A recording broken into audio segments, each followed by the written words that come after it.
Welcome to Coyote News. Tonight, the latest news on Dakota Day's events. And hear what's happening and what events are happening each and every day here during D-Days. And how USD differs from other campuses when it comes to drinking and partying. D-Days kicked off with a Monday volleyball game against SDSU. That's coming up, plus quarterback Dante Warren's questionable this week. We'll have more, but first, headlines from Cassie Bartlett. Cassie? Thanks, Brianna. Early this morning, a 12-hour standoff in Sioux Falls was resolved peacefully, but 35-year-old Charles Ullman faces aggravated kidnapping charges. Ullman was on Minnehaha County's most wanted list. He was wanted for reportedly assaulting a woman and holding her against her will in August. Police say he was using a laundry storage area as a hiding place. After 4 years, Amanda Knox is home. Yesterday, she arrived in her hometown of Seattle. Knox faced charges of sexually assaulting and fatally stabbing her British roommate. On Monday, her conviction was dropped because of a lack of DNA evidence. Knox's grandmother says it was like the weight of the world had gone. And finally, despite pleas from constituents, it's official. New Jersey Governor Chris Christie will not run for president.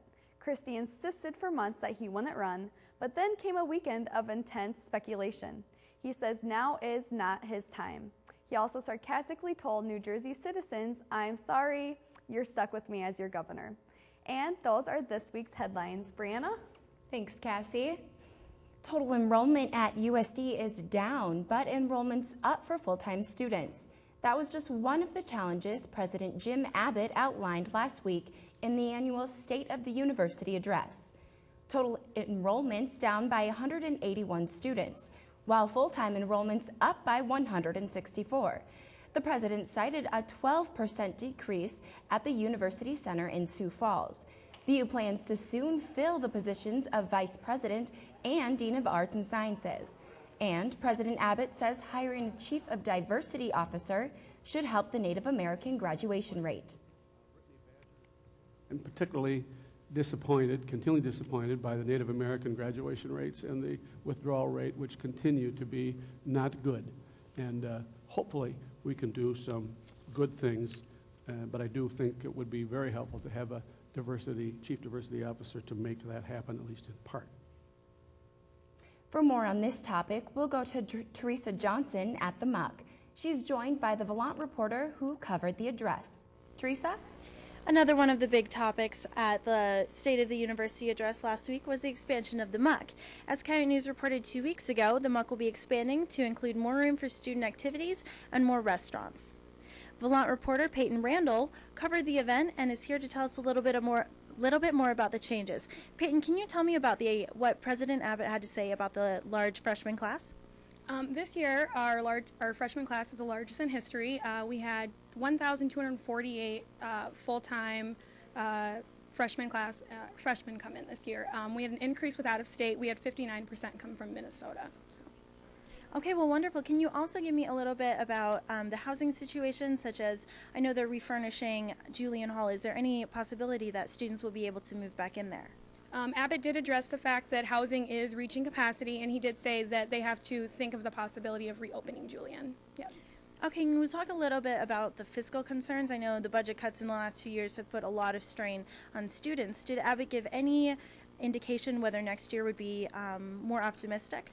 He did say one of the challenges the university is facing is the fact that they are dealing with state and federal declining funds, and so that's just one of the things they're going to have to try to deal with. Okay, well, thank you so much for joining us. Back to you, Brianna. Thanks, Teresa. If you'd like to see more about the State of the University address, check out the Volant, which hit newsstands today. It took 3 years and over $8 million, and renovations at Slagle Auditorium are complete. On Friday, USD's renaming the facility and putting on a concert. At 3:30, the grand reopening starts with a ribbon ceremony on the plaza. At 8 o'clock, you can hear a concert featuring the South Dakota Symphony Orchestra with the Rollins Piano Trio and the USD Voice faculty. Also tomorrow night in Slagle, Brian Lamb's accepting the Al Newharth Award for Excellence in the Media.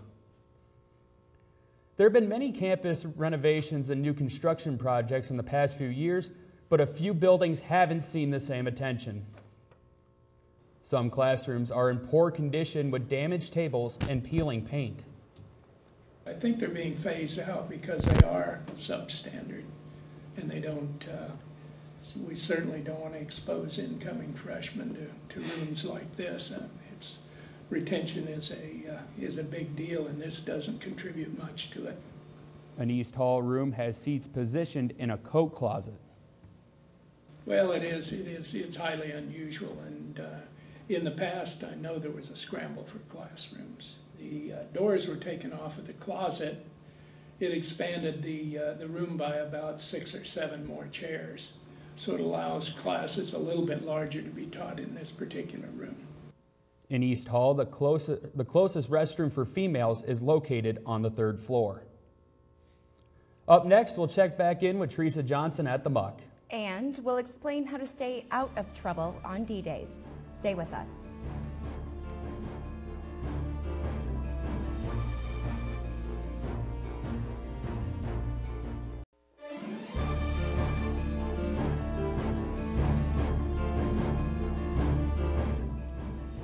We're sure you've noticed Dakota Days is upon us. This week on Live, Teresa Johnson talks with D-Days Committee co-chairs Brennan Chumland and Alyssa Van Meteren. The theme for this year's Dakota Days is Raise the Dust. That theme was coined in one of USD's old fight songs and chosen by Brennan as Alyssa for this year's theme. Can you guys tell me a little bit about the changes going on for this year's Dakota Days, in particular the Vermtown Bash? What was your inspiration for that? Well, we have been inspired by all the different parties that participate in Dakota Days.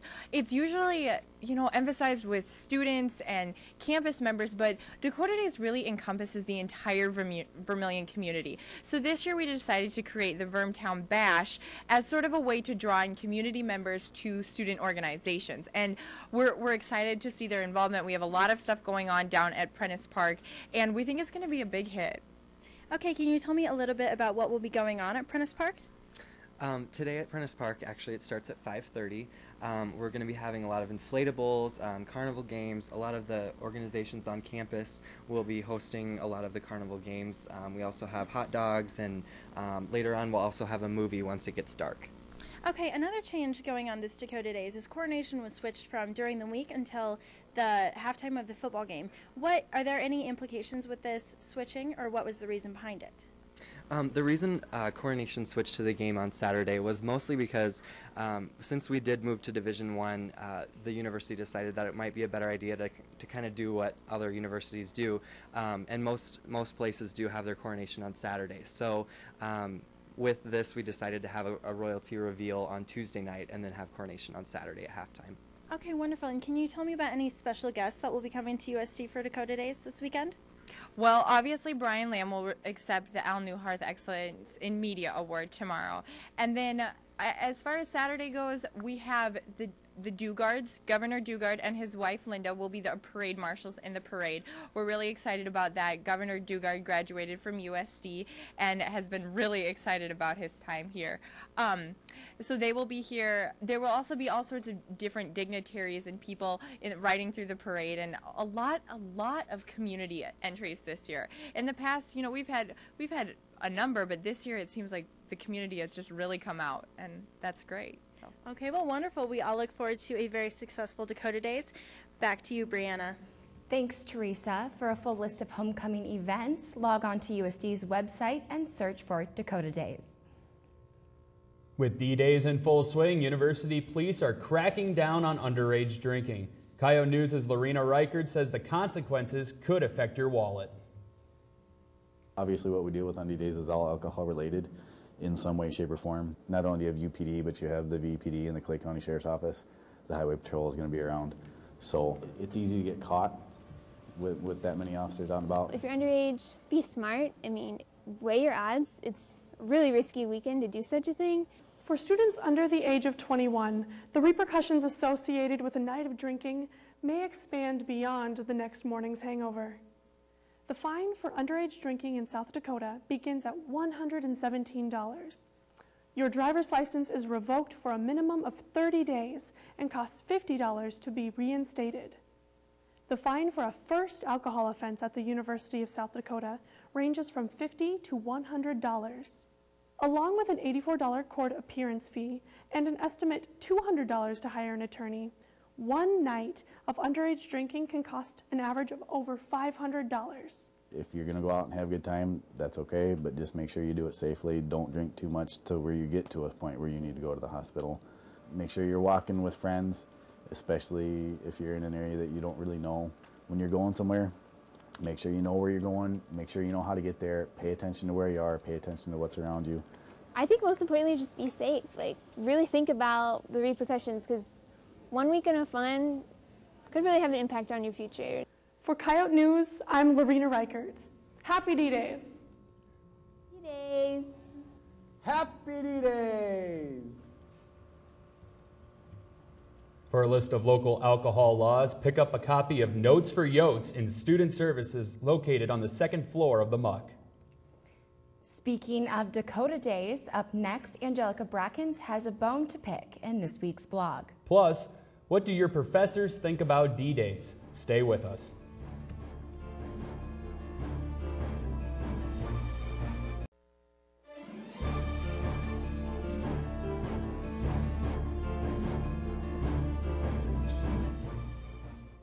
On this week's Coyote blog, Angelica Brackens has some D-Day advice. Angelica? Thanks, Brianna. Well, the week that most of you have all been waiting for is finally here, D-Days. Today, somebody asked me what D-Days was, and I laughed in their face. Just returning the favor for what happened to me my freshman year when I was young and naive and asked someone what D-Days was. This is what they told me. D-Days, definition: a homecoming celebration that is 7 days long that a majority of the campus population spends inebriated. Here's a list that I've compiled with advice that I've received over the past few years about this particular week. Number 1, looking for a party? Just walk into a random house. One of them is bound to be having a house party. Number 2, do not buy a D-Day shirt made by some freshmen. They don't know what they're doing.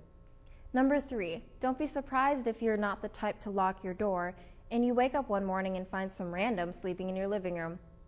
They were just walking home from the bars, got tired, and started turning doorknobs, and lo and behold, your house was open. Number 4, everybody looks better in the dark. And number 5, shout Happy D-Days about every 5 to 10 minutes. Somebody's bound to get a kick out of it. Oh, here's another little bit of advice. If somebody gets mad at you for something, just shrug your shoulders and say, sorry for partying. Hoping you have a happy and safe D-Days. For Coyote Blog, I'm Angelica Brackens. Thanks, Angelica. Not all college students view drinking alcohol in the same way. We talked with South Sudanese student Justin Kuku. He says his country has a different perspective on drinking laws. So here is like, oh, I passed out last night, and it's like people make fun of it. It's like, oh, like something normal. It's not a big deal. But back there, it's not good. So it's like you feel ashamed if you do something like that. In North Sudan, Islamic law prohibits public drinking. But in the recently independent South Sudan, citizens can drink alcohol anywhere, regardless of age.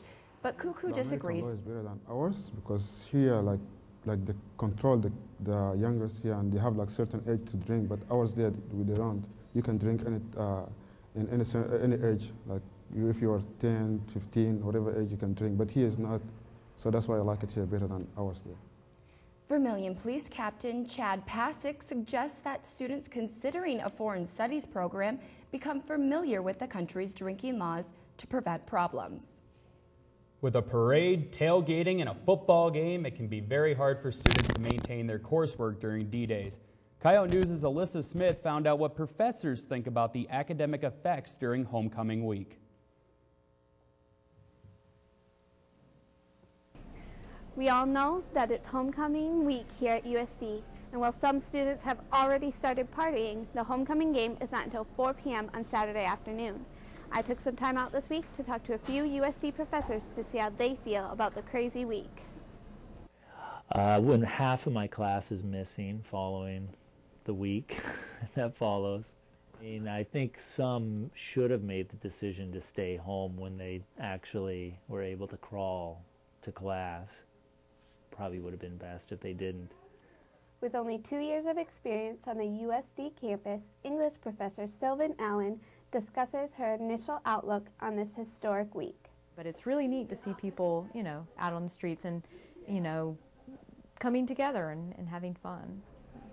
Sherry Bosey, an alumni of USD, is now a professor and explains how she still enjoys celebrating D-Days week. It probably has changed a little bit since I was a student here in the 1980s. Little different connotation of how you celebrate D-Days, but still excited to see the Coyotes win, and just the spirit has continued from being a student to being a professor. The football team is looking forward to having a big home crowd when playing Southern Utah this weekend. Good luck to all of our Coyotes. For Coyote News, I'm Alyssa Smith. Thanks, Alyssa. Coyote ticket officials say they're expecting more than 9,500 fans for the game. Next up, sports with Haley Meyer and Cassie Bartlett. They'll have all the details on this week's big volleyball game against State. Stay with us.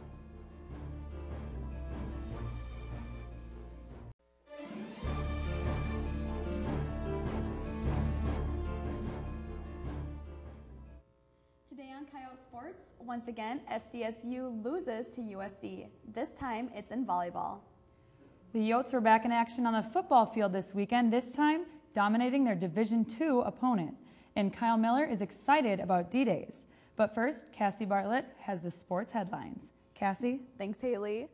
Another weekend of the NFL is in the books, and only 2 teams remain undefeated. After trailing by 17 points at halftime, the Detroit Lions earned a comeback victory over the Cowboys.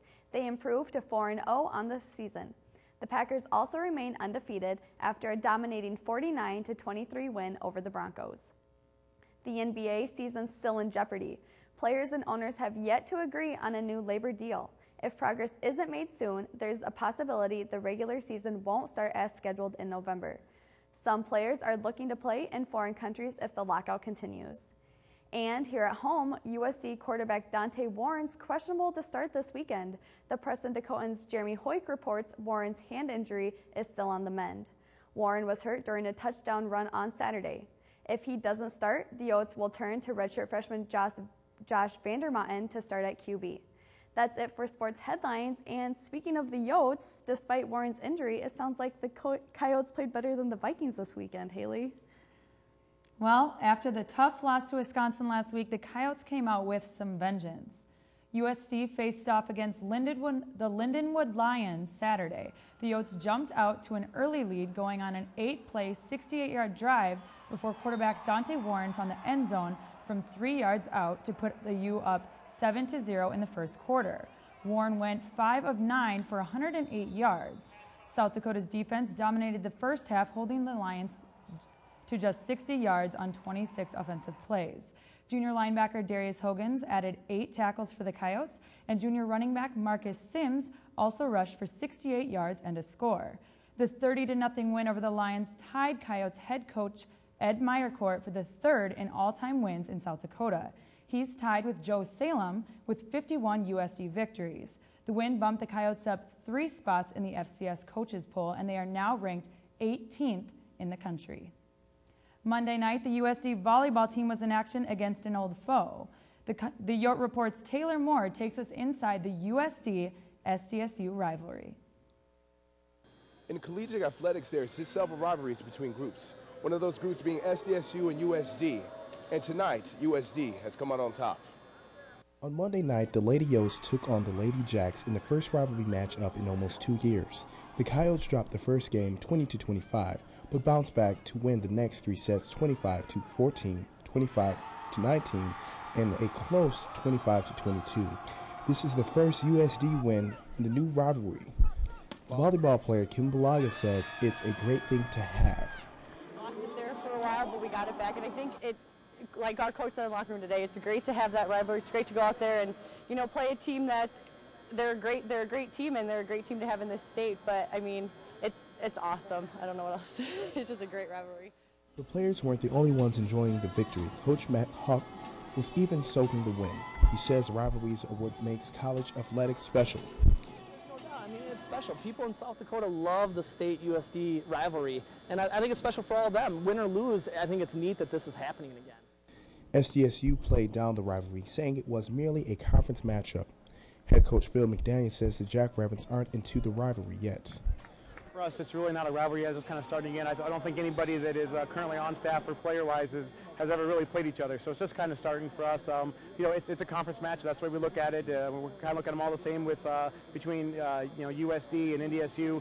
It's a conference match, and we needed to win it. And tonight we didn't come out and take care of business. For the Yote Report, I'm Taylor Moore. On this week's Miller Zone, Kyle Miller's excited about D-Day's week, especially after the Yotes beat the Jacks Monday night. Could Dakota Days have started out any better? Did you hear Taylor Moore? The Coyote volleyball team kicked off the week perfectly with a 3-1 win over SDSU. USD punked those long-eared furry rodents from up north, showing them what a real Division I team is like. Congrats to the Lady Yotes for showing that this is, without any doubt, a Coyote state. That said, kudos goes out to the USD and state fans for making Monday's atmosphere at the Dome truly special. Over 1,000 people watched the match, and that's wonderful to see. Volleyball is a fun, exciting, and a thrilling sport to watch. And my hope is that more fans will see how great volleyball is and come to the matches. The Lady Yotes deserve 1,000 fans at every game, not just against their biggest rival. The Coyote football team's also in for a thriller as the Thunderbirds of Southern Utah come to town on Saturday. This game will be epic. It's the first time two ranked teams will face off at the Dome since 2006. Southern Utah defeated us last year, and the Yotes will be looking for a big win on D-Days. If USD continues great play like they did against Lindenwood, the Yotes have a great chance of winning. I'll be at the Dome, and I hope you will too. Have a wonderful and safe Dakota Days week, and go Coyotes! For the Miller Zone, I'm Kyle Miller. Thanks, Kyle. And that's all for the Coyote Sports. Coming up, John Hines finds out why Zumba is not a drinking party.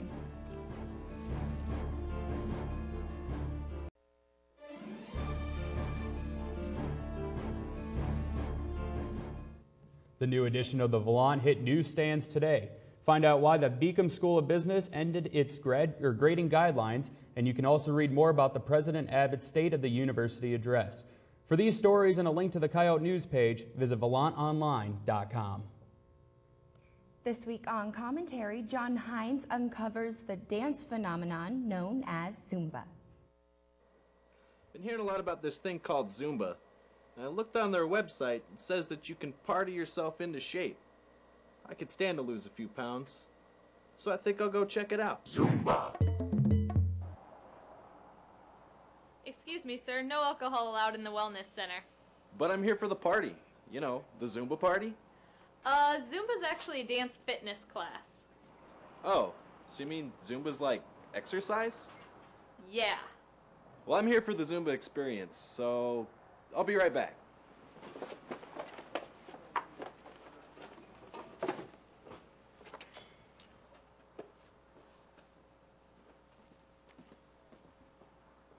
Zumba.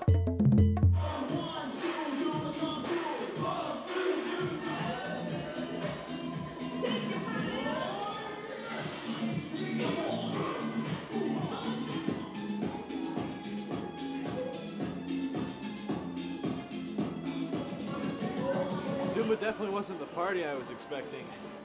And I thought that the dance was pretty hard to start with, but at the end I really thought I was busting a pretty good groove in there.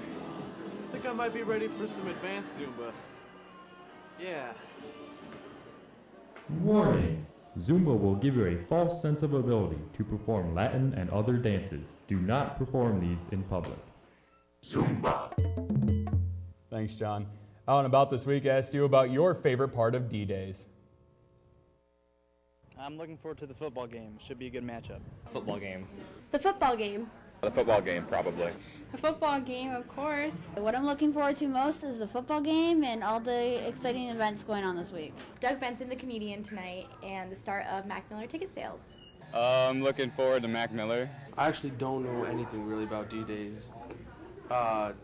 What is there?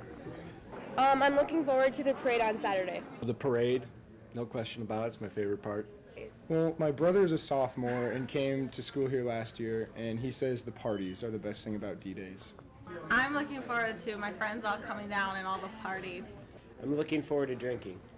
I guess just during the week, everyone's celebrating, and I mean like this, the decorating and, you know, the D-Day shirts, and everyone like celebrating and having fun and looking forward to Saturday night for the game. And that's all for Coyote News. We'll be back next week with a review of D-Day's events and a look ahead at spring advising. Don't forget to check out Coyote News on Facebook and Twitter. Have a great night and a safe weekend.